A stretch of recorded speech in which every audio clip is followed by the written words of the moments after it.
How's it going, guys? Welcome back to this installation of Across the Pond. The State Department, they're finally taking on mass migration and identifying that it is a human rights violation. This imposed diversity is violating my human rights.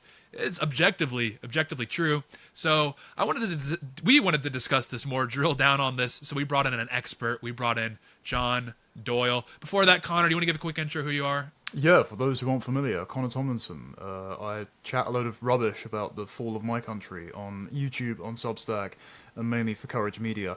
And as we were saying off air, I live in seething envy of both John's new setup for his excellent new show, but also the fact that he beat me to an Incredibles and Beauty and the Beast thesis that I had also shared.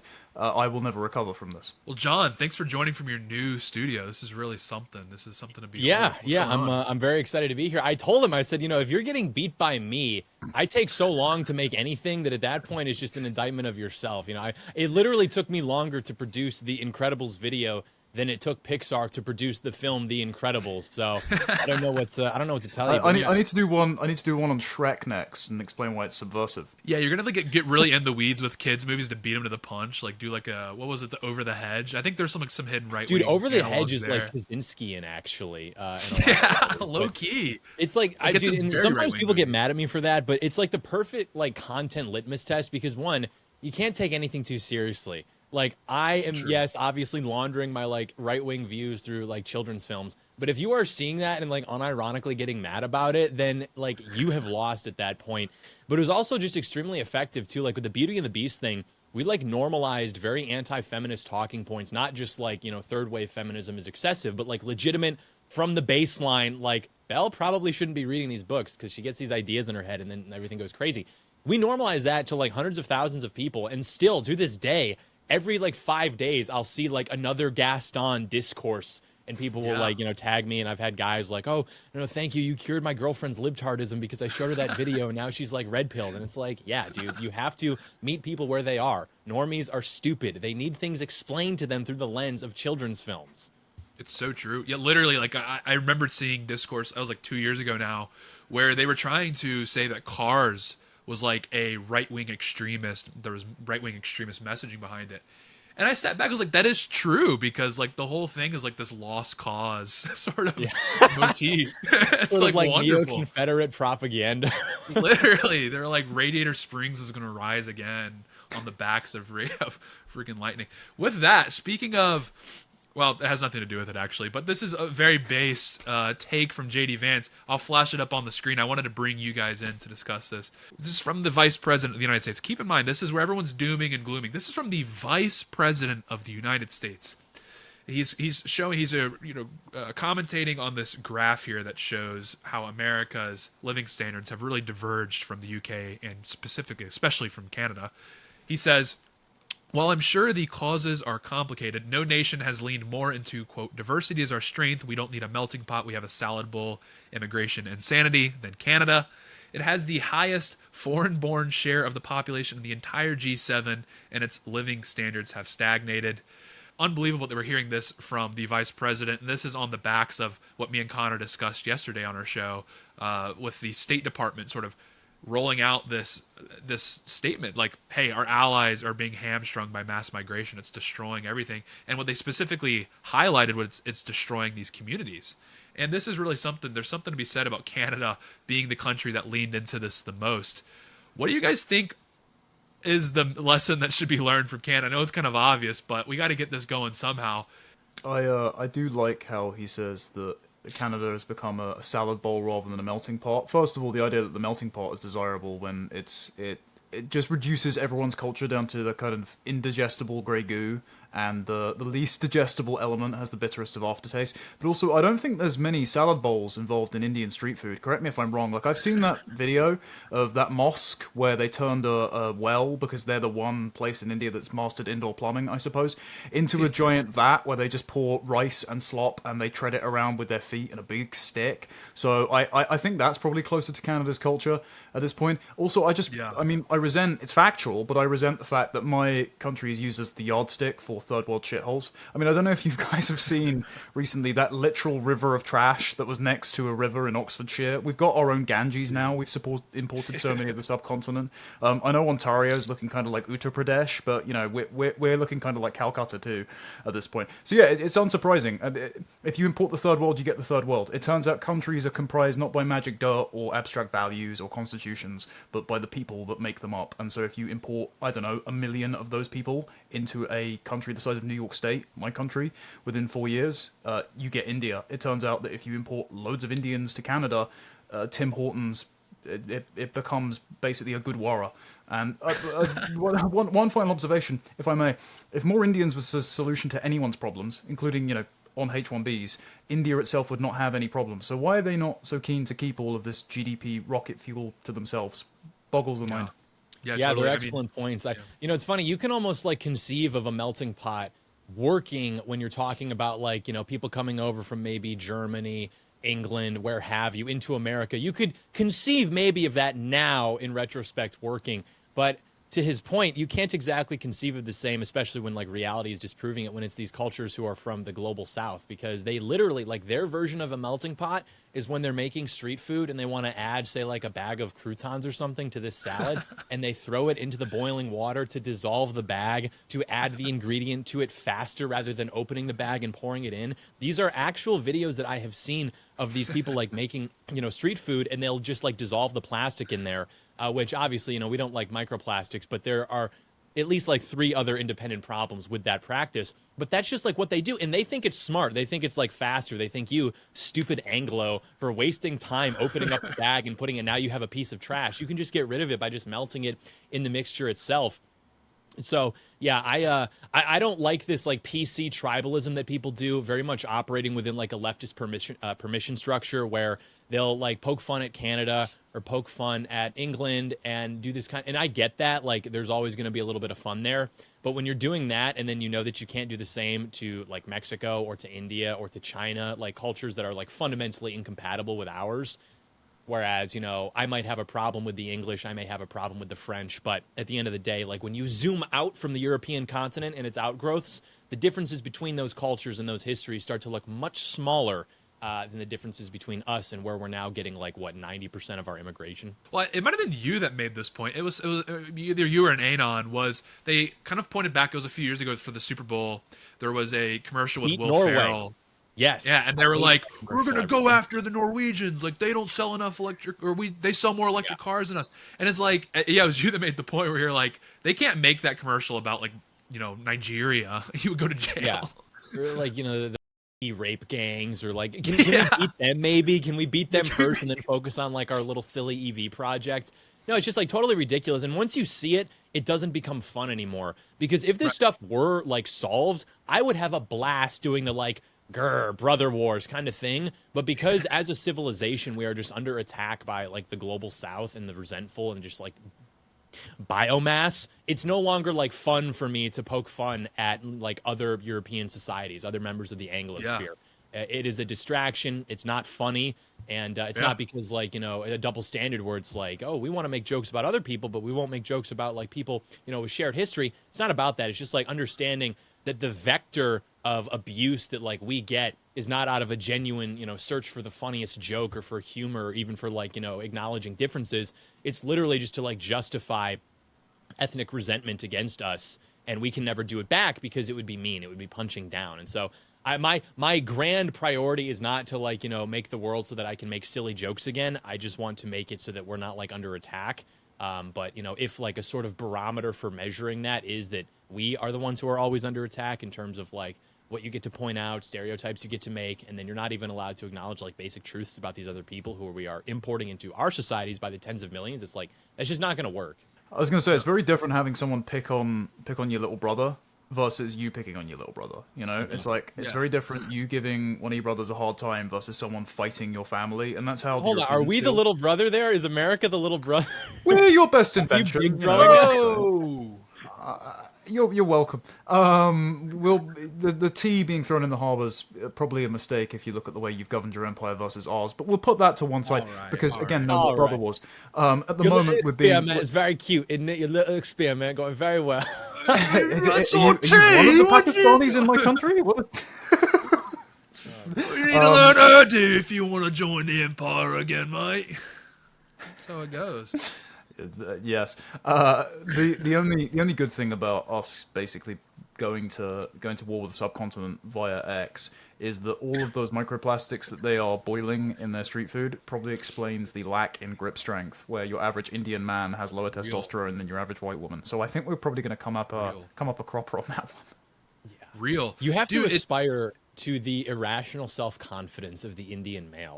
Like Yeah, they that's will what I like was gonna literally say, just tweet yeah. stuff out like, like I'm not going to try to do the accent because thank God I have not been exposed to it enough to like know how to do it properly, but they will literally just tweet and be like, you're jealous because all your women are like running off and dating like Brahmin males. And it's just like because you can see that happening with like black guys, like, football players or something. Like Right. that does happen. Not very often, certainly not as often as like media would like to pretend it happens, but it does happen. Whereas that never happens with like Indian guys, but they really like believe it. And apparently there are like subgenres in Bollywood where there's like a whole trope of these like movies that they'll make where Indian guys go to work in like Silicon Valley in America and they become hyper successful, startup founders or whatever, and they end up like marrying like some like dime like white woman, which is not exactly tapped into reality. Did you see the one Indian Imagine. guy on Twitter who was like he posted the screenshot of like his message request where it's like all those obvious bots and he's like, if that's the case, then why are all your women in my DMs? And I was like, what? You gotta love it. You gotta love Yeah. it. Imagine The other thing that's being bottom interesting- of the ethnic pile for hoovering up women with daddy issues and still having that level of ethno-narcissism. Dude, it's brutal. The other thing that's interesting is you have to respect that, like, if you point out any undesirable behavior, which may be disproportionately present in like different, ethnic groups or whatever, if that goes viral on Twitter, they will flood and they will respond in one of two ways. You will have one group saying, yeah, that's like bad. Okay. Like we don't agree with that. We hate that too. And then you'll have the other group that's saying like, this doesn't even happen that often. Like you guys are just blowing this up for attention, for clickbait. Like, come on, this isn't that big of a deal. But with Indians, when you say that, like, hey, you guys should maybe stop, like, rolling around in, like, cow feces, they just pull up to be like, you don't understand the benefits that this has, you stupid Anglo idiot. Like, you're uncultured. Like, they not only acknowledge it, but they defend it. And they say that, like, you're actually the problem. Which, again, you must aspire to the confidence of the subcontinental male. If every, like, white American male had that mindset of just, like, irrational self-belief, by the Super Bowl, we'd be able to watch it without guilt because all of our problems would be solved. Real. Dude, it's so real. Part of this I blame on Bourdain because, like, he would go over to these, like, countries that objectively have nothing to offer whatsoever. Like, they're literally the definition of backwaters. And he'd be, like, hobbled over, like, in a tent, like, eating just some slop out of a plate. And he's like, wow, these people really have a lot that these whiteys could learn from. Like, I don't know what our deal is, but these guys, they get it. They get life. And then they do this thing where they're like, they do this really unique thing here in India. They gather their family together and they share a meal, and it's like a ritual for them. And they're just like describing a worse version of like dinner that we have. But Dude, I blame Bourdain for all this. That guy on Instagram who does the British dining etiquette and he like grills you for not like eating peas properly. He's like, we never scoop with the fork. We turn and eat like so. That guy should be like not exactly dictator, but like the third or fourth in line. Like that guy could just fix all of these problems enforcing these kinds of etiquettes upon people. I remember when I was a kid, my mom would be like, if I wanted like this Lego set, that was very complicated, 14 plus, lots of pieces, very intricate, like architectural simulation, and I couldn't get it, I'd be sad. And she'd be like, there are kids in India and Africa right now who are happy with a tire. I remember being like 7 thinking about that. Like, okay, like what does that say? You're trying to make this say something about me, like I'm ungrateful. What does that say about them where like their minds are stimulated by like a tire where they're like, oh God, I can create like a whole story out of it. I want to build the Empire State Building. I want to take my like, monkey beanie baby and like recreate King Kong. Like that's going to require lots of like lore and development. And then these kids are like, and I'm like, Mom, I'm sorry. You chose to have a different kind of boy here. In Nigeria, John there's pouring Doyle's water bottles in a defense, tire on fire. Yeah, it's one of the tires they weren't using for necklacing, and like, Yeah, I was going to make the same joke. Yeah, they were putting it around the neck of the rival tribal leader. So yeah, dude, that'd be Yeah. maybe we can get like Daily Wire or something to fund that like comedy, that like coming of age teen comedy in like South Africa, where you've got these kids and they're like hiding and they're trying to like run and grab a tire to play with from the stack that's going to be used to like necklace people to death. Dude, it's the worst. And like Bourdain would go over there and be like, these. It'd be like Vivek. He'd be like, these idiots in America. They're like building like the Millennium Falcon out of Legos when they could have been. They could have been like burning people alive with a tire. It's the same way that like people fetishize like the Native Americans, where they're like they used every part of the deer. It's like the South Africans use every part of the tire. They don't just use it to go from point A to point B. They don't even know how cars work. But they use it in all these new ways, like burning people to death. hey, the Haitians can do one better. They use every part of the human after setting the tire on fire. Yeah, I mean, honestly, it's a good thing they don't have tires in Haiti because they would be eating those. I would imagine it would be it'd be quite something. Do we need these people in the West? I mean, look, I was in Toronto recently. I was in Toronto recently. We've got they're not over doing abundance too of well. tires. Yeah, they're not doing too well. And look, I don't know how to steer. Let me look back. What was this chart that was? There's an so they're trying to that claim may actually be the worst city. And I say this not with any like animosity towards Canadians. I love Canadians. I love Canada. I respect Canada. But there is an argument that because of immigration, Toronto is just the most like nightmarish city it's hard. on like our side of the Atlantic, because I mean you've got people there in their own little like beachheads from parts of the world I forgot even existed, and they developed like a kind of iteration of the traditional charming Canadian accent, but then like mixed with their own. And you see them on podcasts where it's like this like ghetto Canadian slang, and it's just like, dude, it's not good. There's that one girl. She's like, if you left your mom's in the hood, you're sick to my stomach. It's like this weird like hybrid of like British or like London, UK, and then Jordan Canadian Peterson's a little bit, weird and then daughter just like that he doesn't vaguely acknowledge third publicly. world. Like it's terrible. No, yeah, Toronto's really sad because so I experienced this when I went to Zimbabwe, occupied Rhodesia, and it's the same thing I saw in Toronto, which is the place is dripping in like Victorian architecture, very like distinctly Western like it's a beautiful city, the bones of it. Like when you're going to the University of Toronto, the campus is spectacular. Again, just beautiful architecture. There's statues and plaques everywhere with all these, great men that came before us.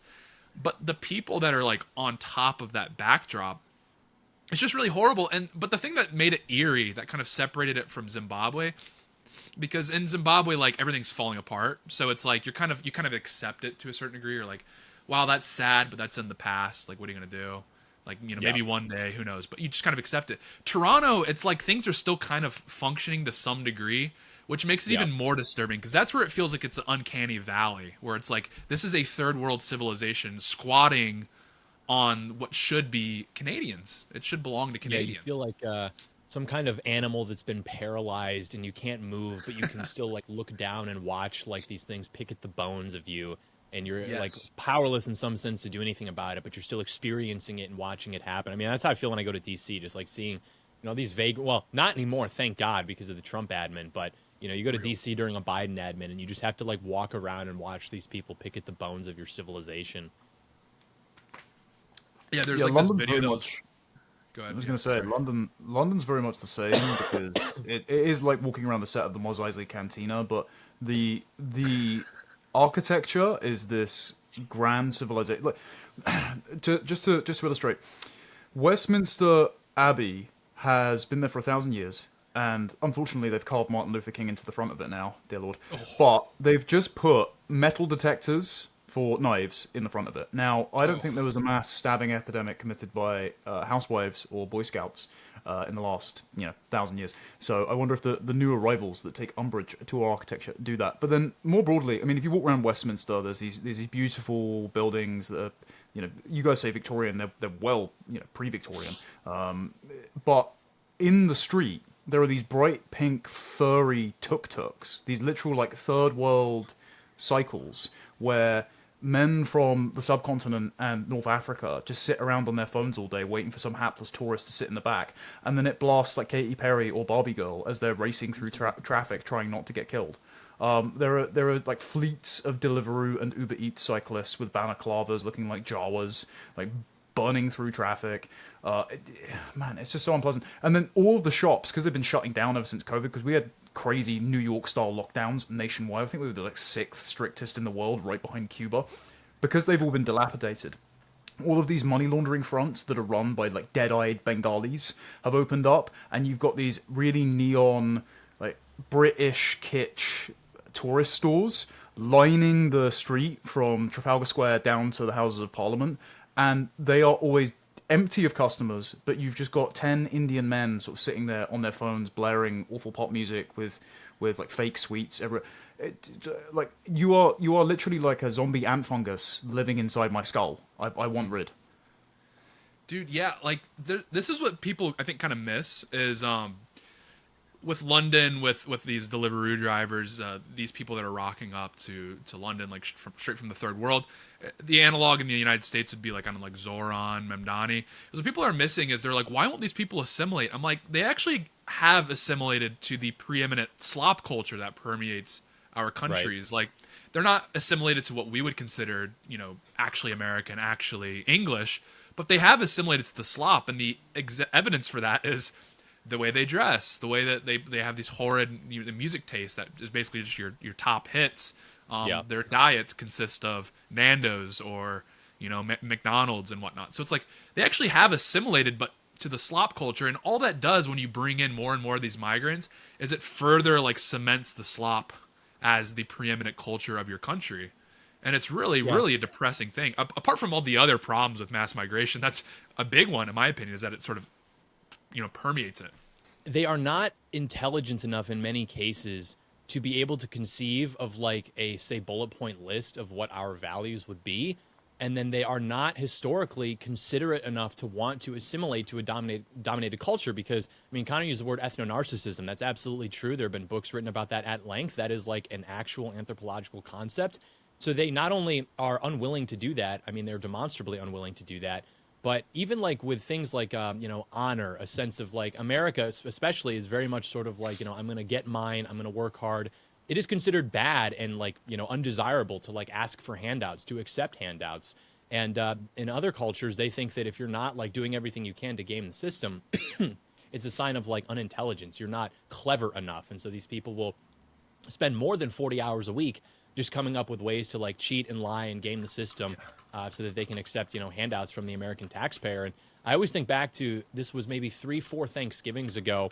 I don't want to say who, because I don't know if you would want me telling this story, but someone who's a friend of ours, who all of us know, a patriot in the space, his house burned down on Thanksgiving, like some fluke. His house literally burned down.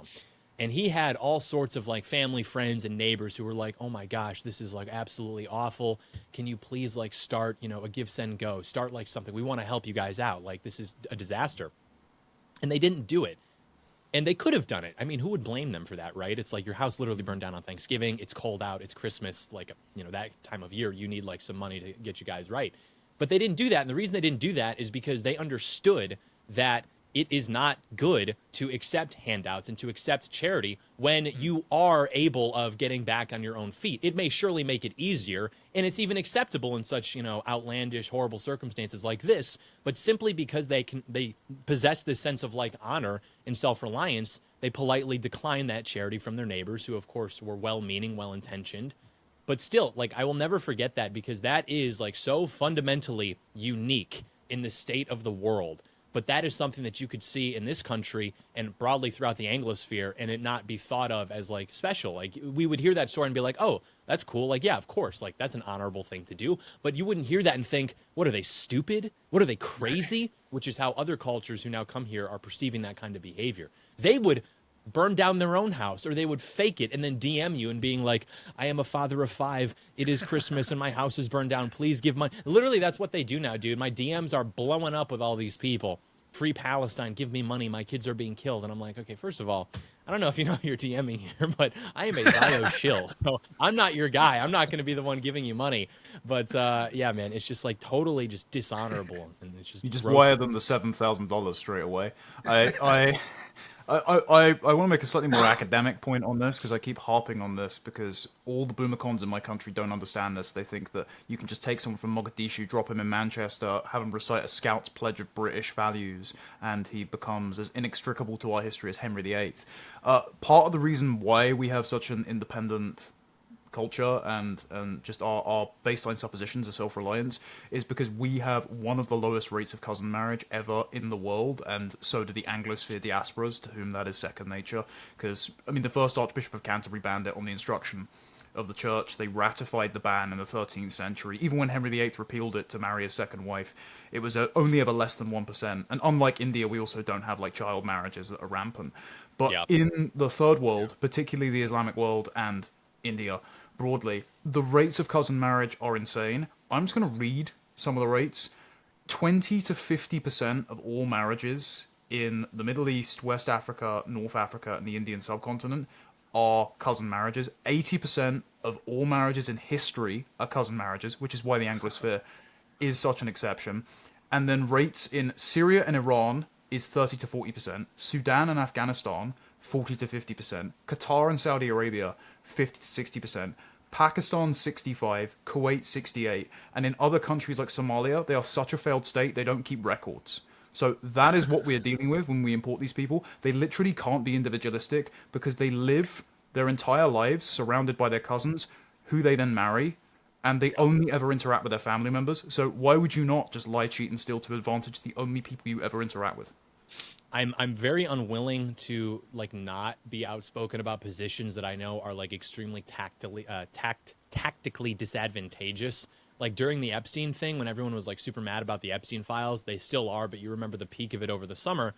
I got mad about that because it's not like, you know, I'm dismissing the Epstein thing, but it really pissed me off to see all these like podcast bros who never had a word to say about immigration, which brings in these populations who marry their cousins, pimp out their daughters, pimp out their sisters. They abuse their women. They abuse their young girls. They have very, very, very different attitudes about age of consent than we do in Europe and America. I mean, like literally like child marriages, like you were saying. So I hated like seeing all these people all of a sudden decide that they care about the abuse of children when like they didn't ever have anything to say about the rape gangs. They didn't have anything to say about human trafficking in America that actually happens every day. They only wanted to get involved when it was like this, like, you know, mystical, opaque narrative about freaking elite bad guys, which is a perfectly acceptable position to take because nobody's going to argue with that. Nobody's going to argue about what's the problem. The elites are bad. Donald Trump is bad. It's the most popular idea in the world. But if you actually took something that was more pragmatically geared towards helping children who are actually being exploited, then the solution there is like, okay, we need to like get these people the fuck out of our countries. But they don't want to say that because then they're going to step on toes. Then their audience is going to be like, hey, man, that's like freaking mean. I deserve to be here, man. My freaking parents were you know, came here and I was born on U.S. soil or something. And so it's just like, you know, and this is going to sound very performative male, very white knighty. So I don't mean it to say that at all. But there is a certain standard of treatment that we have for women that these people simply do not have. And what you see now, because of guys like Andrew Tate, is there's a big effort to describe this kind of like fundamentally like uncivilized behavior towards women as actually being like based. So like when Muslims like marry children or beat the shit out of their wives, that's based. They have their women in check. And it's like, okay, yeah, like I would say that too if I were marrying like my 75 IQ cousin who's been through like 3 generations of inbreeding and is like basically just this like moon that follows me around who I use to like breed children, but other than that is not like a fundamental person with agency. Like, yeah, it's easy to get our women out of line because they're more intelligent, okay? They get a little uppity sometimes. We are working on it. However, that does not mean that we're going to pursue these other kinds of behaviors which are like fundamentally just like uncivilized, which we tried to save them from and they are still mad at us for. And it's kind of back to your earlier point about you know, suspending the brother wars until we like get this situation resolved, because these guys, they'll be the first people to like dunk on the state of Alabama and be like, oh, they're all marrying their cousins, they're a bunch of idiots. And then you look up the actual rate and it's like a fraction of like 1% versus Pakistan where it's like what 30, 40, 50, 60, like sky high rates. it's absolutely ridiculous. I'm so sick of the PC, like, okay, we can dunk on our own people, but we can't address the obvious problems with importing people from these countries, Yeah, which is like and odds are they're going to be literally inbred. it'd be one thing too if it's like, okay, you're saying this about us, but why can't I say this about you? Like, I get that, but what you're saying about us isn't even true. And it is true for Literally. you. Like when they talk about like the cousin thing, you just look up statistics. Even in America, okay, no white people are actually like doing that with their cousins. If they are, like obviously that's wrong. But if you just go on like Twitter next week and go on like Black Twitter, there will be like viral tweets with like 300,000 likes, just like, y'all excited to see that one cousin or what? Like they like talking about that. Like I know y'all had that one experience with that one cousin, like in the closet and things. It's and the they Kanye all song like, all over again. they all like relate to this experience somehow. And again, it goes back to this Bourdainification. It got sort of laundered into the right wing sphere through the Andrew Tate, but also from like the Vivek side, because this happened. Obviously, this is discussed ad nauseum, but the Christmas crash out last Christmas from Vivek, where he was like, "Oh, it's really unproductive that Americans like have sleepovers and like have football practice when they could be like doing homework all day." So from one end of the spectrum, they're like doing the whole Andrew Tate like 75 IQ, but then the other end, there's like this striver mentality that is among other immigrants, particularly like Chinese and Indian, that's equally as like unpalatable and unfamiliar to Americans, where like they can't actually instinctually like understand a lot of these things. Like I didn't really study much and I got pretty decent grades just because like I kind of just instinctually understood a lot of these things, where they had to like study nonstop to get a grasp on like basic subjects. Like math, I guess I get. Like I didn't do well in math, but I just never studied. But like a lot of it just made sense. Like you could kind of just figure these things out. But it's this like striver mentality, the ladder climbing. It's just so LinkedIn un-American, and Americans. I hate it. But it's being laundered into the right. It's being laundered into the right through, Yeah. well, you know who. So Yeah, which by the way is not to say that like Americans are not aspirational, we're not hardworking. It is a very particular kind of behavior, which I still am struggling to kind of come up with an articulation which I think like describes it like adequately. But it's a certain kind of behavior that you do see from like Indians and Chinese, where they are very focused on not actually like working harder and climbing the ladder, but basically just like snaking their way up in any way possible. They will, it's the LinkedIn stuff, it's the forging test scores, transcripts, stuff, like cheating their way in to, a level of success or to upper classes because they want to reap the rewards of that. And, it's the flexing, it's the clothing. Like there was that tweet from this one guy a few months ago where he posted a photo of himself and his wife in the backseat of like, a limo or something. And he was wearing a tuxedo and she was wearing a dress. And he, said, "Make America dress well again." And then he listed like the clothes that he was wearing. I think it was like an Armani suit. And he listed literally all of the garments he was wearing, along with, I think, even their prices, but at least the brand names, which we would all recognize as like, wow, that's probably some pretty expensive clothing. But the thing about that was that his suit was ill-fitting. The collar was too big, and so it was exposing his neck. And you could tell that the jacket was not meeting the shirt So it's like you go there and you recognize the brand because that is like, oh, in America, when you have money, this is what you get. And then he's going, but he's not actually like getting, a well-fitting suit. He's just maybe buying it off the rack. They don't have taste. You can't buy taste. And I guess that's common wisdom, but they still are just like getting these brand names and thinking that assimilates them into the American upper classes when in fact it does not. They're not on, Savile Row in England getting like proper classic dress wear. I mean, they're just like getting like these brand names. And as a result, dude, so many brands now, not that I give a shit about brands. I like craftsmanship. Sometimes that overlaps with like good brands, but there are so many good brands which now I would never consider buying simply because they've allowed the value to be diluted, because you look at who's now like wearing those and it's like, I don't want to be like associated with that, frankly. Like Rolex watches, like you go buy a Rolex watch, you go into the dealer or the boutique or whatever, they won't sell you a watch. Even if you have cash, you have to be on a list, develop a relationship, and they do all of that because they want to preserve the value of their brand. They don't want people flipping it. They don't want bums wearing it. Cool. But now what has that brand become because of rappers and podcast bros like you are now just a part of that community. And so I have one Rolex watch that I bought, And now the attention I get if I wear that watch is not so much from gentlemen, it's from like Hispanic teenagers at the UPS store where they're just like, yo, is that like it? And I'm like, yeah, I guess. And so now if I'm like looking to get a nice watch, I'm all for Omegas, dude. Like you go, that's a classic gentleman's watch. It is a watch that keeps time arguably better than like Rolexes, and nobody knows about it except for guys who would actually have an interest in like things that are well made. And so a guy like that will spot that watch and be like, oh, is that a Speedmaster? And you can have a conversation about it. And that is a brand that is not going through nearly the level of gatekeeping. You can buy an Omega online. They will ship it to you. And then 2 weeks later, you'll get an email from an actual human being asking you about the particularities of your purchase, asking if you want to call and discuss more, like actual like customer service, things like that. So the point of all of this to say that they are not only taking our birthright in the sense of like, you know, polluting our public spaces, our shopping malls, our cities, but even the things that like Americans used to be able to strive towards for like, you know what, one day I'm going to make it. I'm going to make it on my own and I'm going to buy myself a nice car or a nice watch. Okay, you go buy a Rolex and now who's going to talk to you about it? You go buy a BMW, you're going to have a bunch of like Asian teenagers taking pictures with it. Literally. Oh, can I take a picture with your Beamer? Like what do we have? What is the Patriot sedan? What is the Patriot wristwatch? These are the questions which we are going to have to decide. They've left us with the phrase, Ford Bronco. That's all we have. Literally, dude, literally. You know the phrase black excellence? I think there's brown opulence. It's why the red pill's looking awful brown these days.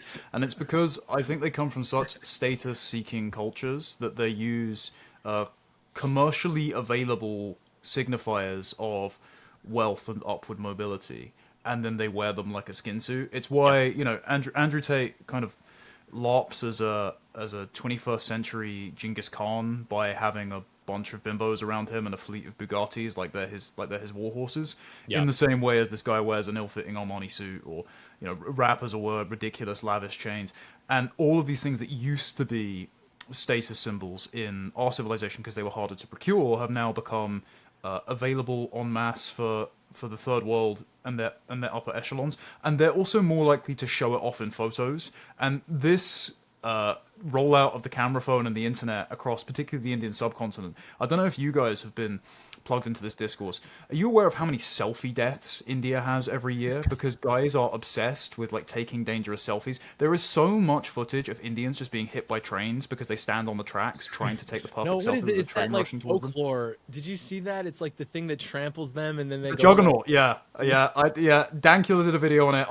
I included this. The New York Times had an article of a guy who went to India during this festival and watched people being mushed up by the wheels because it was like the one time where the lower caste saw this idol of their gods, and so they were like, well, I'll take another go on the reincarnation merry-go-round and throw myself beneath the wheels of a god today. And I linked that to my Camp of the Saints review because they do the exact same thing. This is why they like stampede everywhere.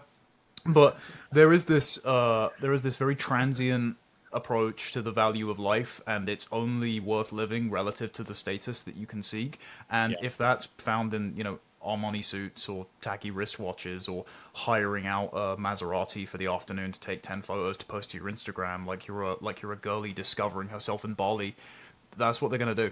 Yeah, and even the companies have responded by changing the designs to make them look like gaudier, which is very just like off-putting to like the people who originally were supposed to be like buying those nicer things. Which that was like, I mean, you know, the wisdom I'm aware of is like if you're a man in America, when you like have like a life milestone, you would splurge and buy yourself something nice that you had no business owning, like a watch that costs like, you know, the same as like your car payment or something. But now it's like even to get that kind of watch, I mean, you'd have to go vintage because now the designs are just so loud and gaudy exactly to accommodate the emergence of those foreign markets. Guys that want that, you know, they think that they can go out and just like have this on and then like women will see it and immediately just be like flocking towards him like they're like, you know, ducks at the park and you have like bread or something in your hands. And it's just like, it's ruined it. It's just made all of these like different, you know, things just very unappealing to people who maybe would, you know, have some taste and have some money to spend. Yeah, they've ruined the cologne. The cologne market's terrible now. Like the palettes of all these new scents coming out, it's like very sharp, very sterile. There's no like warm notes. There's no like natural notes. You have to get really precise with what you're looking for to find any sort of cologne that smells Western. They all just kind of smell like the shopping mall, very like in a very generic way, and it's terrible. Because they're having to appeal to people within the United States now. Like this isn't them like ruining the brand to appeal to an international market. This is like within the domestic market now, and it's completely ruined because of these like overweight guys, Mexican guys at the mall with the Real Madrid jersey, and they want to like coat themselves in Tom Ford, and it's horrid. It's horrid. Everything is ruined. Like they ruined the spelling bee. The spelling bee is terrible now. Like you can't even watch the spelling. Now the Little League is like where the action is. The Little League feels like the last youth institution that's still preserved for American patriots only. Like I'm locked in when it comes to the Little League because I'm like, this is where we're scouting like who's gonna be the future president. Because you can't depend on a lot of these other pulling up to the institutions local diamond and watching Little League games in the bleachers, and parents are like, "Oh, which one is yours?" And you're just like, "Yep, yeah." Yeah. Guys, I'm If you're telling me scouting for the like, Republican future Party, they're senior going to think you're year there guys. for a very different excuse other than scouting. It's like, guys, you wouldn't get it. You wouldn't. These are patriots. These are little. It's like, sir, please, you need to go. It's time, dude. It's a big. Dude, I had a tweet on one of my alt accounts, which I thought was funny, but I couldn't put it on my account because I thought it would get in trouble. But I said something where it was like, there were some kids playing outside in my neighborhood, and so I stopped to take a picture of them for my trad aesthetics account. But then the dad came outside and punched me in the chest. It's like, can you imagine that? Where you're just like, oh wow, kids playing outside. This is gonna be so freaking wholesome on my trad Twitter account. The dad's like, get the away from my kid. The only reason that's implausible is because it would imply that you are running a trad aesthetics account out of America rather than Calcutta. Yeah, that's true. Yeah, that's real. That's Dude, real. I'm so excited for these X flags, man. Like I don't know. By the time this episode drops, they might have fully launched them. But dude, They've rolled them so out. excited. What they've done is they've kind of hidden your country in your profile. You have to actually click on someone's name to find out where they're tweeting from. They haven't put it as an automatic flag in your bio, probably because it would crowd out the Ukraine, Israel, and bombing flags in there. But you can press this little drop down menu and out whether or not you don't even have to ask them to curse Vishnu anymore. It's crazy. Well, dude, that's why they're even trying to like third worldify trad aesthetics. I mean, they're not trying; they've already kind of done this in many ways. Where it's like the actual way to conduct yourself as a patriot. You shouldn't be signifying anything with the way you conduct yourself. You should just conduct yourself naturally. That's what's so frustrating about the trad aesthetic. But I get like on my feed a lot of people in China and India and Pakistan, and they're actually like dressing in the stereotypical like trad aesthetic clothing that people over here wore like 5 years ago, which is absolutely hilarious. When in reality, the United States, the most trad people are probably wearing like a Nike shirt and like jeans and whatnot. Yeah. The people that conduct themselves in the most trad way are going to a big box evangelical megachurch and probably drive like a Toyota. Like that's just the reality of the situation. It's the people like trying to signify something. But yeah, I see it all the time, like in India, and it's like these girls, and they're trying to like conduct themselves like a tradcath influencer from like 2018. It's the weirdest thing. Yeah, they're like trying to participate in something which not only was never meant to include them because it was ours, but also that is no longer a thing, which can be because of our sort of, maybe degeneration as a society, but also I think in response to, like we've been saying, integration of these other cultures trying to participate in that has dissuaded the same participation manifestations from like normal like white American patriots. Like you're talking about with cars, all the wealthiest like normal white families I know are driving Broncos and like Jeep SUVs, these kind of like sportier kind of cars. They're not driving, and then sometimes you'll get like the soccer moms with like a Range Rover or like a Porsche or something like that.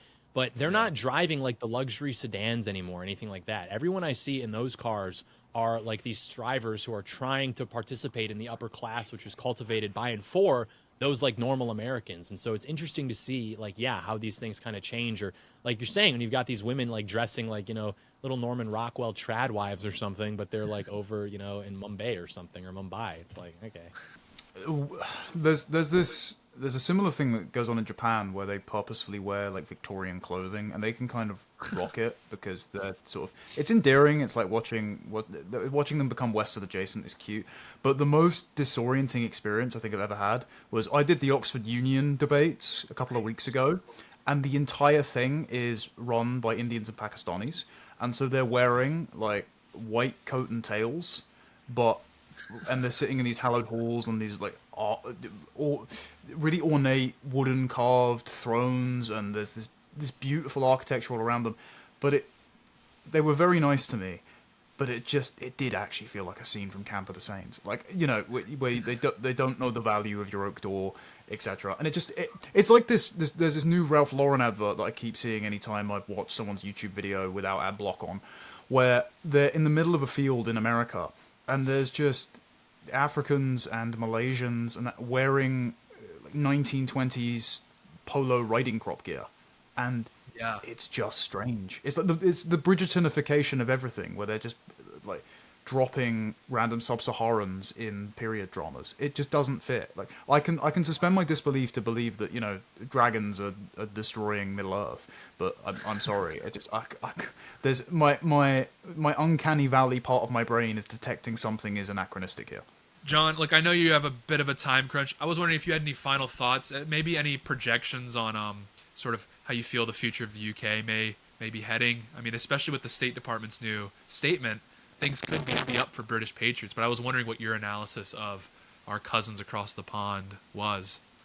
It depends on if I can get myself into a room with Emma Watson in the next 18 months. If I can, then I'm going to say that the UK is fine. Everything's going to be fine. We will throw our entire weight as the empire to protecting our brothers over there. If I can't do that, however, I would say we have to go total isolationist. They made their bed. They can sleep in it.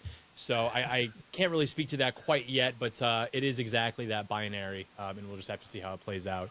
I mean, I don't know, man. I can't really speak to that very well. I don't know a whole lot about the domestic situation. I do, however, think it's very promising that we're seeing that kind of messaging, which is like literally perfect messaging, because it's acknowledging the literally existential threat that we are all facing, which is why, as we've been saying for the last hour, we have to, you know, temporarily suspend our little brother wars and focus on, you know, the bigger thing that we all have in common, which is fighting the just complete overtaking and ruination of our civilization, which is because of our identity, because of immigration, mass migration. And that is the, I guess, impetus behind the entire Trump political project. And, you know, we've got Vance, obviously, with perfect messaging. And so anything that we do that, like, further normalizes that and increases its proliferation, not only in America, but everywhere else in the world, that is, like, very good. There's no reason to be upset about that. There's strong cause for optimism because of that. And insofar as other countries and other leaders and other right-wing parties can, like, you know, read that writing on the wall and move the ball down their field, football here, soccer ball there, football there, you know, whatever you want to call it, that is going to be very good. So. Love it. I love it. Well, dude, where can people find you? Get more. Yeah, you can find me on Twitter at Comrade Doyle. You can find me on YouTube, youtube.com/John Doyle. Yeah, tune into the John Doyle Show. It is the hot new show that everyone's talking about for good or bad. And we talk about how the world works and why you should be dragged kicking and screaming into alignment with reality. I think you'll like it a lot. And yeah. Yeah, I loved it. The first 2 episodes are great. Although I would stay in line after the end of the show, because there was some uttering that maybe the surf show would be following it, and it never rated. So I don't know if you have that set up or not. But I feel like I was missing. I don't know where to find his it's show. It's like on you know, old CDs or something. You have to continue listening because there will oftentimes be a hidden track at the end of the record or something, right? Where if you listen to 3 or 4 minutes of just like silence, all of a sudden you get to hear, you know, some hidden track that the artist included for you. That's Surf Show. Dude, Connor, any closing thoughts on where people can find you? Only closing thoughts is, yeah, John's show is excellent, and we were joking that it took him to sign up to an entire network to finally make some content. So I for one, am glad. Yeah, you can find me on YouTube at Connor Tomlinson. You can find me on Substack at Connor Tomlinson, and on X at Con_Tomlinson. Well, you can find me on X and Instagram at RealTateBrown. We'll be here all week with an array of Timcast shows for you guys, and this will be coming out right around Thanksgiving. So happy Thanksgiving, or if you're in Britain, happy Thursday.